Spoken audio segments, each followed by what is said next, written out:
Tenebrous Tingles. Hi, everyone, and welcome back, or welcome first to Tenebrous Tingles. We are discussing Connecticut today. And Zandi, what do you have for Connecticut? I am going to be doing the Snedeker House in Southington, Connecticut. All right. I have a few.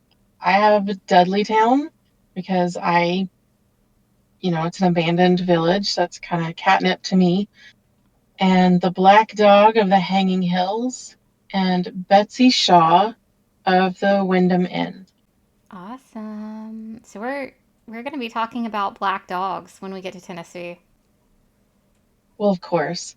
It's actually a folkloric trope that shows up in English and European legends as well as American legends. So maybe there's truth to it. Maybe it's something that just sticks with us and stays in stories. Oh, I've seen one. Oh, okay. Well, there you go. There's Yeah. the truth. So we get to talk about your actual experience, and that'll be fun. So first, I'm going to talk about Dudleytown, Okay. which is a ghost town in Cornwall, Connecticut. It is sometimes referred to as the Village of the Damned. And I love abandoned places. I like the way that they feel. I like learning about them and what came before. I enjoy ruins, and I don't know if that means there's just something wrong with me or I just I like them.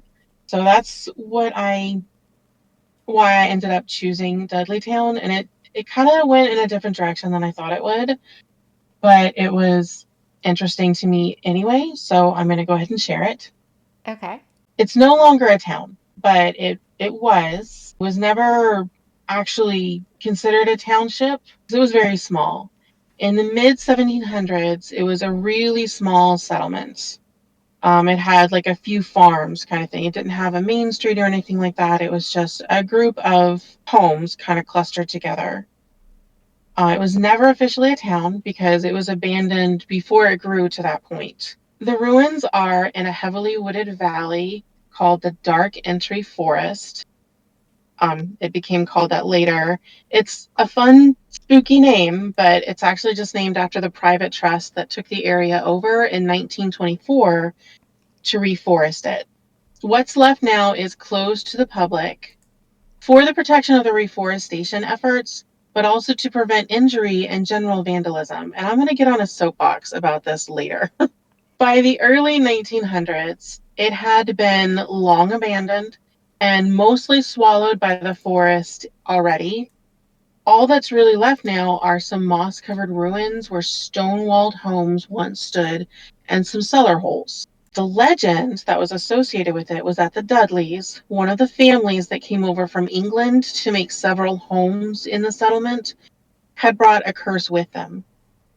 The story was that the Dudley family line had descended from Edmund Dudley, and he was an English nobleman who was executed for treason by Henry VIII.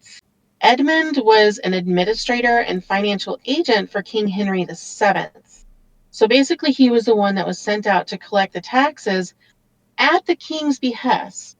But when Henry VIII took over the throne, he needed a scapegoat to kind of separate him from his father's very unpopular financial decisions and gain popularity with the people for his new reign.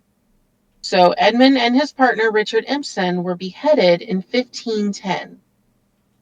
They were accused of treason, but it was said that because of the treason that led to their death, that a curse followed the family wherever they went, and so afflicted this new settlement as well. Any death, especially self-inflicted or violent or unexplained, was blamed on the Dudley curse. Crop failures and mental illnesses were considered supernatural consequences of the centuries-old treason. To be fair, it was a really small settlement, so, that was a lot to be going on. You Yeah. wouldn't expect, a neighborhood of, I don't know, 6 to 20 houses to have a whole lot of unaliving generally going on, or mental illness, or, you know, That was a lot. Before the abandonment, there were stories of strange happenings, and the deserted settlements kind of added to the lore that was left behind.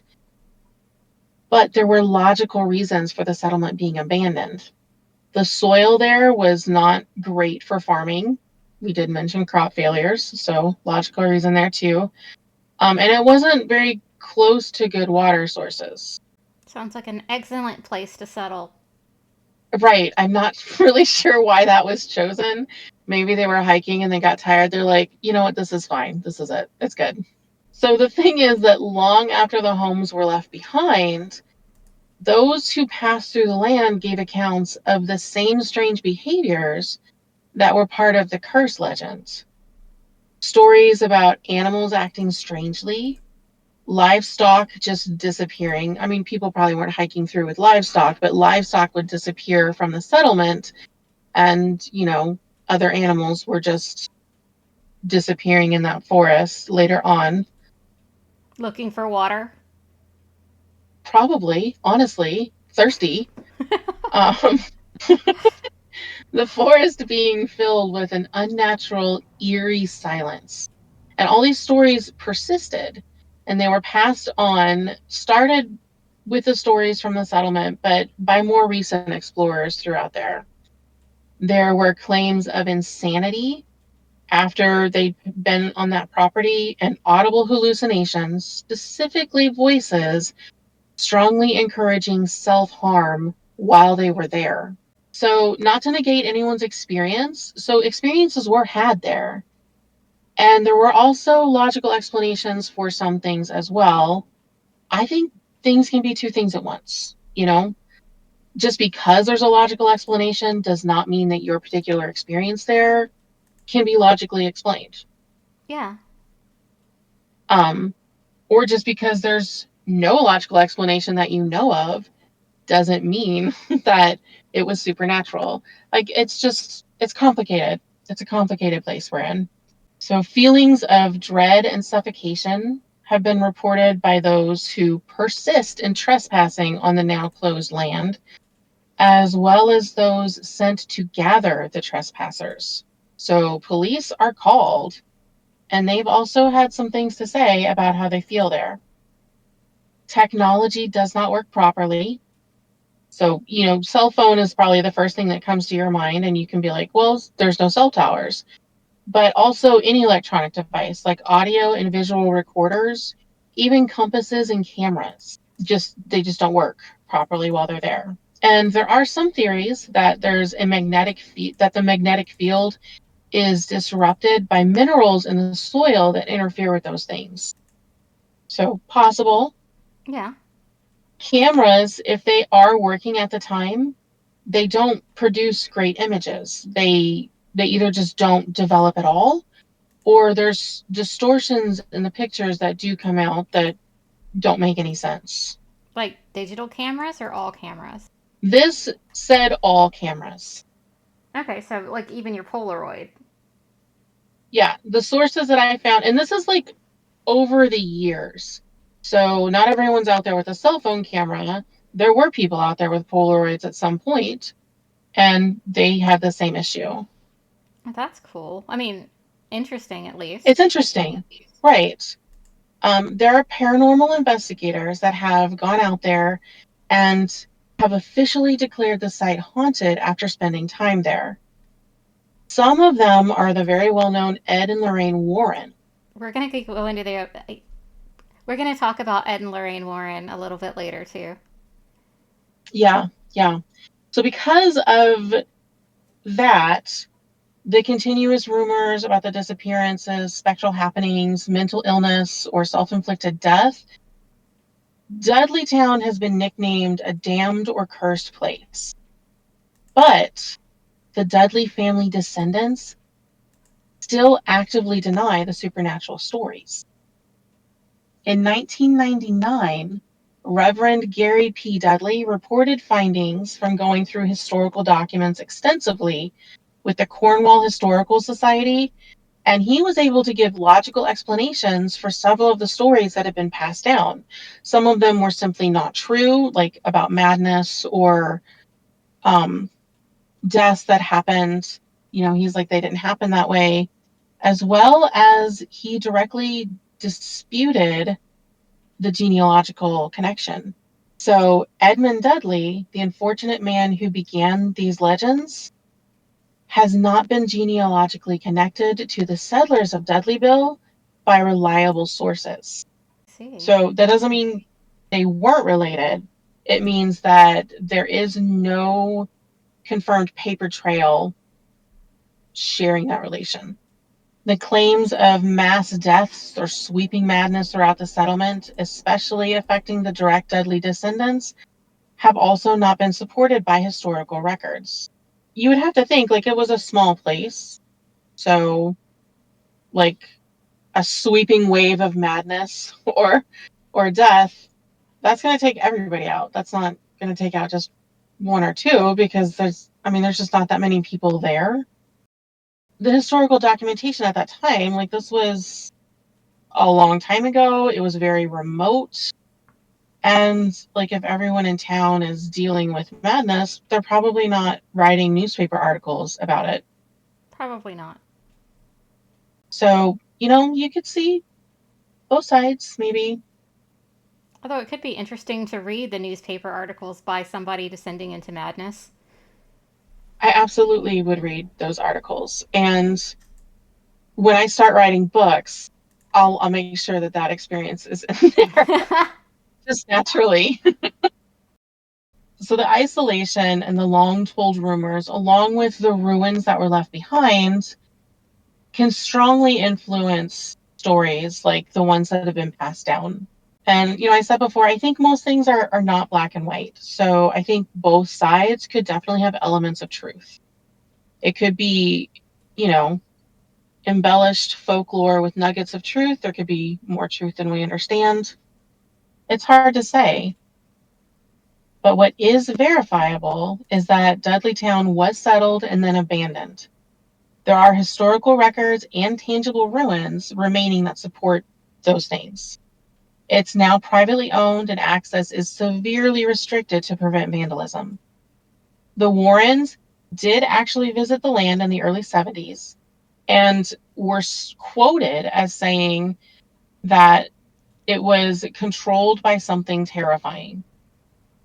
The tourism and the public behavior that stemmed from the publicity was enough of a problem that the area was closed to the public, and it was and is still enforced.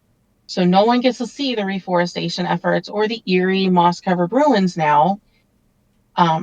So here's my soapbox. Whatever you choose to believe, I think that we should take from this particular story is we're all curious to various degrees. I think we can all agree on that. Like, we all have questions. We do. But that's not a good excuse to go to somebody's backyard and just act a fool and throw trash around and be loud and ridiculous and, just be obnoxious in the name of ghost hunting, because now nobody can go there because people wanted to be, not respectful. And, so be respectful of the people that are there now and of those who went before. It's important, I think, in a lot of ways. I agree. Not just on this plane of existence, but it's important because I don't know, if I'm a ghost and you're showing up and being obnoxious, I'm probably gonna mess with you. And if you are there to be respectful, you know, less bad things can happen.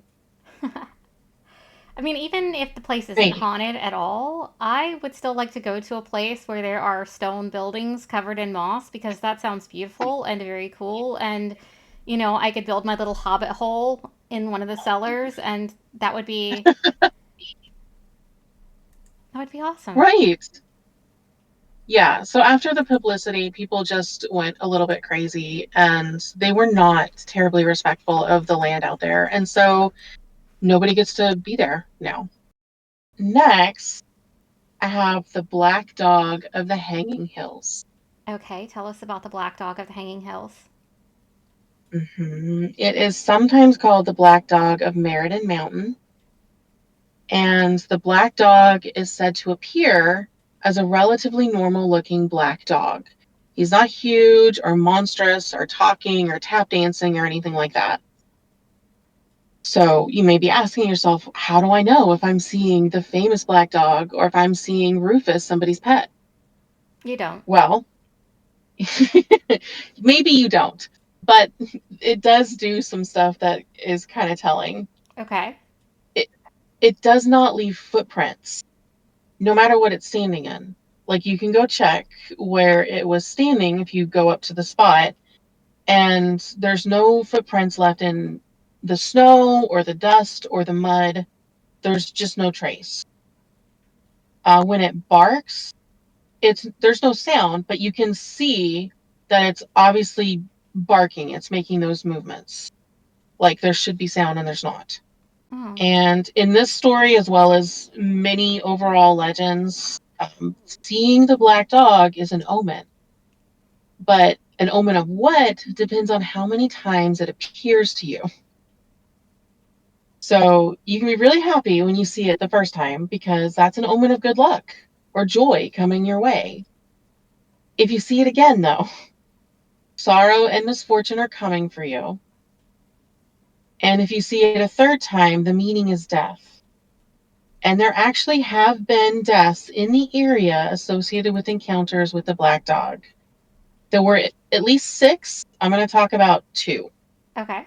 There are documented accounts of sightings of the black dog. The most known one is 1898. A geologist, just known as the initials FS, told his story in the Connecticut Quarterly, explaining that both he and his companion, Herbert Marshall, had seen the cryptid together on West Peak while conducting a geological survey of the area, and that Herbert had told him that he had seen it twice before as well. Shortly after that disclosure from Herbert, they were hiking, and Herbert Marshall slipped on a rock and died in the fall. So obviously, FS is shaken up by the sight of this dog, the disclosure that, oh, I've seen it before, and then his friend's death, like That's right after. pretty disturbing. That's a big day. It is. You want to talk to somebody, and he chose to talk to the newspaper. We've all got our therapy situation. Yeah. The geologist telling the story, FS, he went back to that same spot 3 years later. It's not really known why. Maybe he was still working. Maybe it was to honor his friend. Maybe he went back to look for the dog for some kind of closure. Maybe he just really liked that hiking spot. It was not related because his body was found at the bottom of the same cliff where Marshall ended up. Oh no. Very sad. It It is. is a really well-known local legend. And I said before, folklorically, I don't know if that's a word. It is It now. is now. We started it. The Black Dog of the Hanging Hills is sort of part of a traditional omen found in legends from many places. And it is usually related somehow to death. He took a little while to get to it. You know, you have to have 3 sightings to get to death, but okay. The spectral dogs in the various stories are similar in that they are all silent and they leave no trace of their presence, like the footprints that should be there but aren't. It's really rugged terrain in this area. So some accidents can kind of be expected just from inexperienced hikers or even experienced hikers that stepped wrong. Like, it can happen. But hikers still report seeing this silent black dog that leaves no footprints today. Some even claim to have gotten photos, but in that one, like, the things that make this supernatural rather than just someone's pet, they're not really verifiable by picture. What do you mean? Well, I mean, you can't see in a picture that he left no footprints, and you can't see that he's barking and making no sound. Oh, As a okay, picture. okay. I didn't know if you meant like the pictures, like he shows up perfectly normal in pictures, but Yeah, I mean, but if you just saw a picture of a black dog, it's not like he glows or something. He's just barking with no sound. My last one, it is Betsy Shaw of the Wyndham Inn. And, in learning about her, it's not a happy story. It actually kind of made me mad. Um, but the reason I chose to still share it is that I don't love how this worked out for her. And I think that she was treated poorly. I started to tell Zandi about Betsy Shaw at the Wyndham Inn. And in telling that story, we both agreed that it's got some really, really dark, uncomfortable things in it. And we've wanted to keep this particular podcast PG, but it's an important story and we would still like to tell it. And so we are thinking of starting a Patreon where we can tell the darker stories and we're not as censored, like we're self censoring in this case, but also we wouldn't be censored by the recording platforms that we're using either.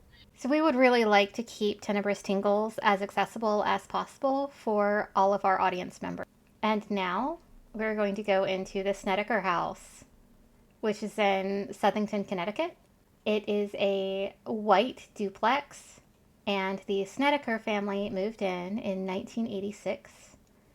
They moved in with their 3 children. Their oldest son was being treated for Hodgkin's lymphoma, and they needed to shorten their commute for his treatment. It was the husband, Alan, the wife, Carmen. The children's names were Philip, Bradley, Alan Jr., and Jennifer, as well as their niece. Her name was Tammy, and she lived with them as well. It was a 5-bedroom house. In the portion of the house that they were leasing was a 5-bedroom, so they had plenty of room for them and Tammy. And then there was another residence upstairs. So they had the main floor and the basement to themselves. He was getting, Philip was getting treatment at the University of Connecticut Hospital. So there had been a really long commute, and then they moved into this house so that they wouldn't have a really long commute, because after you go through something like chemotherapy or any other kind of really strong treatment, you were just exhausted, and it was taking a major toll on him to have to be in the car for that long after his Yeah, you don't treatments. want a long drive. That's No. awful. And it was hard on the whole family too, but especially on him. So, shortly after moving in, they discovered some rather interesting artifacts from the past owners in the basement. There were all sorts of items required for embalming, preparations of bodies for burial, a gurney, a dumbwaiter slash pulley system to move coffins, floor drains, toe tags, just all kinds of stuff. Did they know that that was coming with the house? They said that they did not, but the What a owner, surprise. they said they didn't know, but the owner said that they had been told. So there's going to be some interesting things we're going to get into about whether or not the Snedekers were really as above board as they claim to be. And Um, maybe not. Maybe there was some other stuff going on. We'll find out. We won't find out, but we'll talk about it. it would be documented too, though, right? Like, like in the contract, like disclosure has to be written down. It does if you're buying as a lease. I don't know what the laws in Connecticut in the 80s were as far as leasing goes, but I would think so. Okay. Um, I mean, I don't know. the house was a fully operating funeral home called the Hallahan Funeral Home, and it was up and running for decades. So Philip and Bradley, the 2 oldest boys, they decided that they were going to make the basement their space so they would have more privacy, because it was like pretty big down there. And they made their bedroom the former casket display room. So they weren't in like the embalming room or anything like that. It was a display room, so it wasn't that bad. But they slept next to the embalming room. Like that's more than I think I could do. See, I kind of have this theory about funeral homes that I do about about cemeteries. Like, nobody dies in the funeral home, nobody dies in the cemetery, so there's really no reason for it to be haunted in general. This place, maybe, well, that parts of that may end up on the Patreon for Connecticut. Anyway, Carmen said in a later interview that her son started seeing a young man with long black hair down to his hips, and he would talk to her son every day. Sometimes he would threaten him. Sometimes he would stand there and just say his name over and over again, and even that was enough to scare him. And then Philip Well, began yeah. reporting sightings of an older man with white hair wearing a pinstripe tuxedo. He also began seeing shadows and apparitions, hearing voices that had frequent and recurring nightmares. His behavior also became noticeably different. Philip went from being a very sweet, kind, caring teenager to being very irritable, very impulsive, and even violent. At one Could point, some of that have been explained by the treatments? no, but there is an explanation. There is an explanation, which I will talk about in a second. So, at one point, he even had Bradley lay down on an old gurney, and he started spinning it. And Bradley begged him not to. He asked him to stop, but Philip wouldn't stop. He also locked him in a chest and walked Oh my away, gosh. and that could have been really, really bad. But Bradley was found later by his family. So Philip said he didn't remember doing it. Was found, so Philip didn't even go back to help him. He just walked away And then said he in didn't this fugue remember. state. Yep. Oh my gosh. So the final straw for the family came when Philip attacked Tammy. He threatened her and he attempted to assault her. He was taken to the hospital by ambulance and was held for 45 days for a psychiatric evaluation, and they diagnosed him with schizophrenia.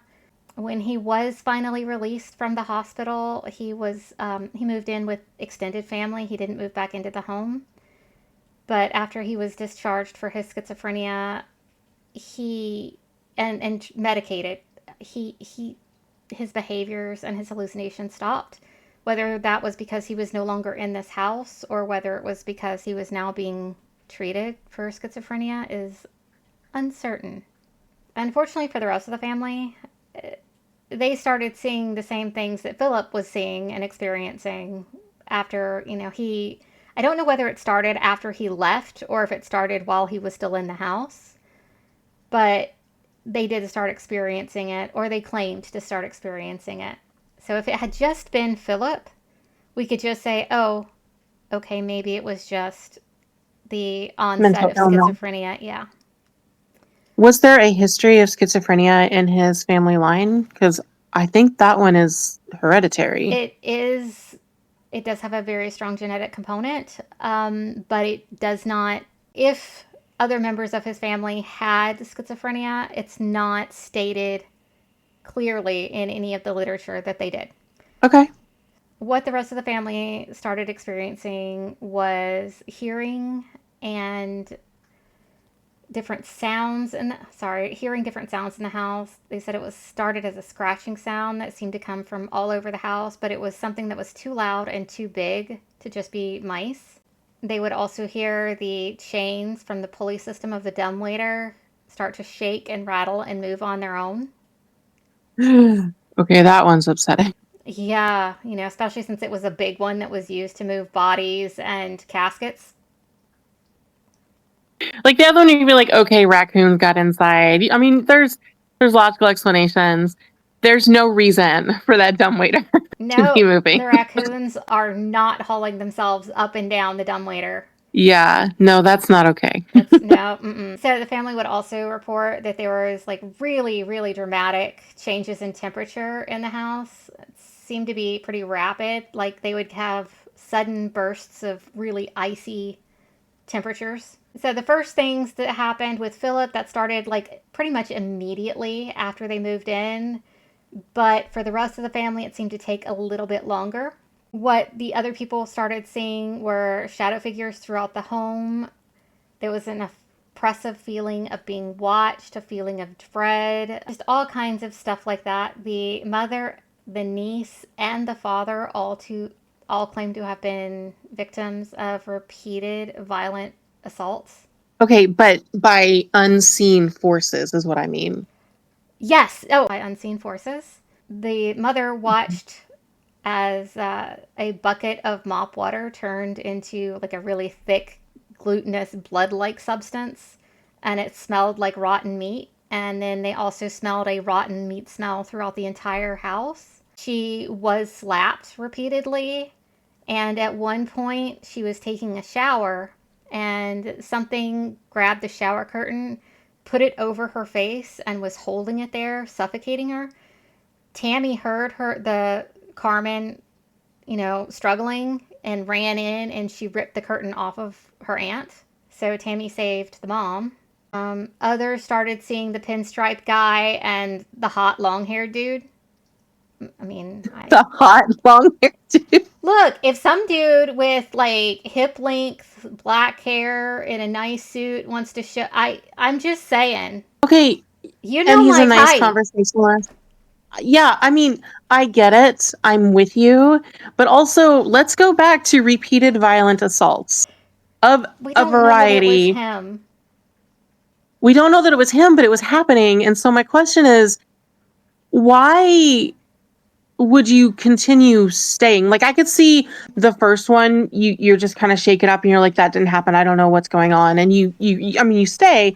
But after it is a pattern and it continues, Yeah, why no, I are you still definitely. there? So they didn't just stay. The pattern is, I mean, they were really freaked out. And so what they did is they tried to get in touch with like every paranormal investigator they could get, and Hmm. they got in touch with the Warrens. There they are again. There they are again, just like we talked about. So the Warrens, Ed and Lorraine, they are pretty much the most famous paranormal investigators in the whole history of the US ever. And it's because they wrote a lot of books about what they did. They had the first ghost hunting group was the New England Society for Psychic Research, and it is the first ghost hunting group in New England. I don't know if it's the first one at all. So they did a lot of private investigations and different paranormal activity investigations, including the Amityville haunting, and they built they built a museum of unexplained oddities type thing, and they've got Annabelle, the Enfield poltergeist, um, the Snedeker House, the Smurl family, the Union Cemetery, just a whole bunch of different places that they went and investigated. So they came in. The Warrens and a few of their investigators, they moved into the home for a few weeks, not just like a normal paranormal investigation, like over 1 or 2 nights. Nope, they were there for a few weeks. And they Okay. Well, said, I can appreciate how you'd need to do that to really get a feel for things. yeah, yeah, absolutely. I mean, I'm not sure I'd want to live in this house for a few weeks, but that's me. Not even with the hot long haired guy. They're into ghost being attacked. I mean, whatever. So they say that they were slapped, tripped, punched, pushed, and that's where the story of one of the employees of the funeral home was defiling the bodies. That's that's where those stories came from, but there's no contemporary news sources that corroborate this claim, and no historical documentation of it. To be fair, he would have had to be prosecuted in some way Yeah, but how for would there they to know be about it? documentation. And also, as a funeral home director, like that's not something you want out. That's pretty bad for business. I would think so, yeah. So I don't know, but at any rate. So the case was escalated to the local bishop. He directed 2 priests to go to the home and bless it and hold a sacred Catholic mass inside the home. During the Mass, Ed Warren suffered a mild heart attack, and he said he believed that that was a result of one of the spirits in the home being angry that they brought in Catholic priests. They called in a third priest who conducted a 3-hour-long exorcism on September 6th of 1988. Lorraine said that during the peak of the exorcism, a large tree snapped in half, came crashing down into the yard, seemingly out of nowhere. And there was no like storm or anything going on, no wind blowing. It was just a very calm day outside. And the other paranormal investigators said that they felt like this was the spirits being expelled from the home. And there have been no more episodes of haunting after the house was cleansed. So that was the last known That was the last known event, was event. that branch breaking. Yep, that was it. So the upstairs resident that was living in this house the entire time said that he never experienced anything. He never heard anything. There was no weird stuff going on as far as he knew. And he had lived there the whole time that all of this was going on with the Snedekers. The whole time that, like, from the first time that they moved in, like, onward? Yeah, he said he never heard anything. Oh. And when the Warrens went to go and have a haunting in Connecticut written about this situation, the author seems to think that the book was pretty exaggerated, maybe actually a work of fiction, and that he was told to just make it scary. So whether or not it was haunted and the exorcism took care of it, whether it was a child who was suffering a really bad illness and then compounded that with developing schizophrenia as well as having Hodgkin's lymphoma, which that poor kid, I mean, wow. Honestly, yeah. That is He just, got a bad card. he did. And then, of course, the stress and everything else like that. You know, it may have been kind of a folie à deux kind of situation with the whole family, which, you know, folie à deux is too, but whatever. So it could have been what he was experiencing, told the family, and then stress, and the family starts experiencing things because they are stressed out. Of course they are. They've got this poor child who is suffering all kinds of stuff. They've had to uproot their lives. You know, it's a lot. It's a lot, a lot. So, I mean, even if they The answer's really, never black and white. It's a not. lot of different things. It's both, It maybe, is. or none, or, you know. It could be that they made it up. It could be that they thought they were genuinely experiencing it, but it was just stress after the situation. It could be that things really did happen. I don't know. And I don't know whether the Warrens were exaggerating things or whether they were legit. Or the neighbor was lying, or, I mean, there's so many possibilities. There are so many possibilities, but it's a really interesting story. So that is the Snedeker House. So Connecticut felt dark to me. Connecticut felt dark to me too, because as we were researching, sorry to our lovely listeners and friends who live in Connecticut, but dang, it feels dark. Yeah. Speaking of dark, what do we have next time? Okay, so next is supposed to be Delaware, but it's going to be Halloween. And so you posed the idea of letting it be like a Halloween themed free-for-all. Yes. So I would love to hear from our listeners with suggestions. Personal experiences, maybe, would be amazing. That would be great. I would love to do the Halloween episode of personal experiences. I have a few from stuff that I've experienced and my family's experienced. Okay. We can make it that then. That's the theme. No, it doesn't. I mean, not me, but.